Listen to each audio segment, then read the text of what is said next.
Welcome back to the College Gridiron Showcase here, presented by the Brawl Network, powered by Manscaped. Mike Schotte here, Director of Operations with the Brawl Network, joined by Sam Hicks, and we are here with number one pick in probably NFL, NBA, this big old man, Greg Island, offensive tackle from Mississippi State. Greg, all 88 inches of your wingspan are joining us here on the Brawl Network. I'm not sure if you're a football player or a velociraptor. Let's get you going here, man. Tell us a little bit about yourself. Man, I'm from a little town called Philadelphia, Mississippi, man, just a small town, about an hour away from Starkville, Mississippi. So growing up in Philadelphia, man, not much to do, just a country kid. Want to just look and do nothing but hunt and fish and just have fun, stay out of trouble, man. Nice. So obviously, you know where Senatobia, Mississippi is. I spent a lot of time down there. Mississippi is hot in the summer. So you said you did a lot of hunting and fishing. Did you do any farming? No farming. Okay. I don't do that farming. So yeah, usually when it gets about triple digits down there, I tried to play golf down there. One time I got about 3 holes in and decided to pack it up and go inside the clubhouse. It is hot down there. So playing football there, obviously, it had to keep you in great shape. Oh yeah, if you ain't in shape, you gonna die out there on the field for sure. So, you are one of the most conspicuous players at the College Gridiron Showcase, just because of 6'8". You measured just over 6'8", correct, this morning? He shorted me a little bit. Just under, he pushed down my head too hard. Well, you need to get back and stretch up just a little bit, because I think you're every bit of 6'8". So, being so conspicuous, I don't need to ask you how you're going to stand out. What I want to ask you is, when I assume scouts are asking to talk to you, what is their first impression? What is the first thing that they're saying about you when you walk into that room and their eyes got to get big like sausages, because they got to be thinking in their offensive line coach's head, like, I want this guy. Yeah. Well, I've talked to plenty of guys today, but they've all talking about, of course, I have the measurables and the size. They just want to see me get out tomorrow for the practice and see if I can really move in front of everybody. So have you only played one spot on the line, or are you versatile to move around? I'm a little versatile. I played left tackle, left guard, and right tackle this year. Okay. And then the opposite question, with that versatility, what are some of the things you're working on as you're sort of transitioning to the next level? Really just becoming more comfortable with all the positions I can play, and just doing everything I can, just make sure I'm solid and ready to go for the upcoming future. Right. I was going to say, let me follow up, because I don't want to continue to talk about just how tall you are. But the other thing is, you see some of these other guys around, some of these other guys we're talking to, you're a slender guy. Yeah. You're not as big as some of the guys walking around here. Is that a concern? Are you trying to throw on weight, or are you trying to? I'm holding weight. I'm 335, so I'm just I would not have guessed. I wouldn't have guessed whatsoever. Like 335. So so you got rocks in your pants. You can hold your own, and you're not getting pushed. Yeah.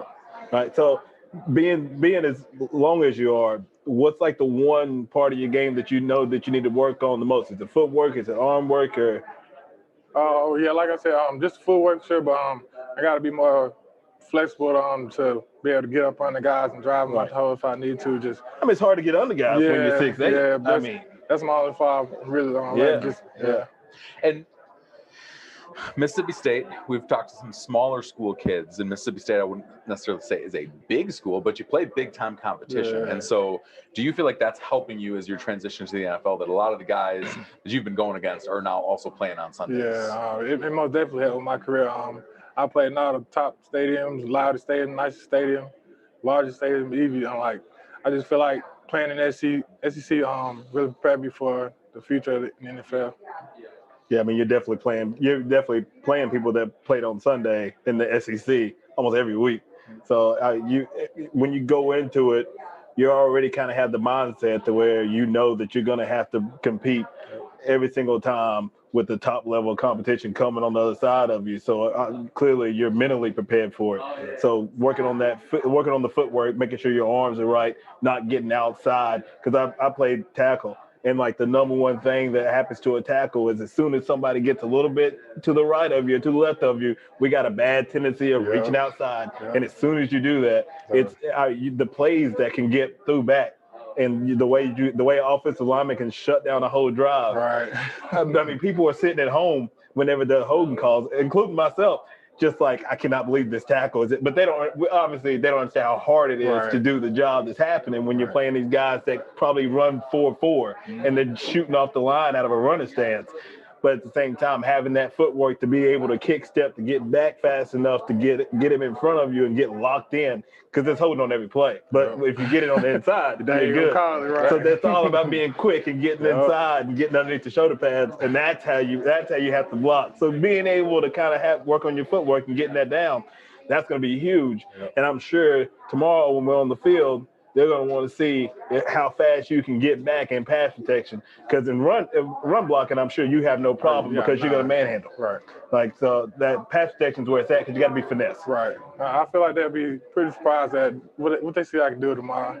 That's all I'm going to say on that. Well, and let's go there, because tomorrow here at the College Gridiron Showcase, typically what scouts salivate over is those one-on-one drills, and whether it's the wide receiver cornerback one-on-one drills or especially the trench one-on-one drills, that's where you start getting big groups around. All of meaning guys grab get the eye in the sky comes down.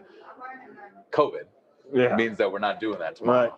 COVID means you're going to be doing kick slides for about 2.5 hours tomorrow. So in that scenario, and I realize we've asked you a couple of different times, like, what are you looking to work on? What are you looking to showcase? But specifically to this COVID scenario where you don't get to go throw some 240 linebacker across the world tomorrow, when we're out at Farrington Stadium here in Fort Worth, without contact, what are you going to do?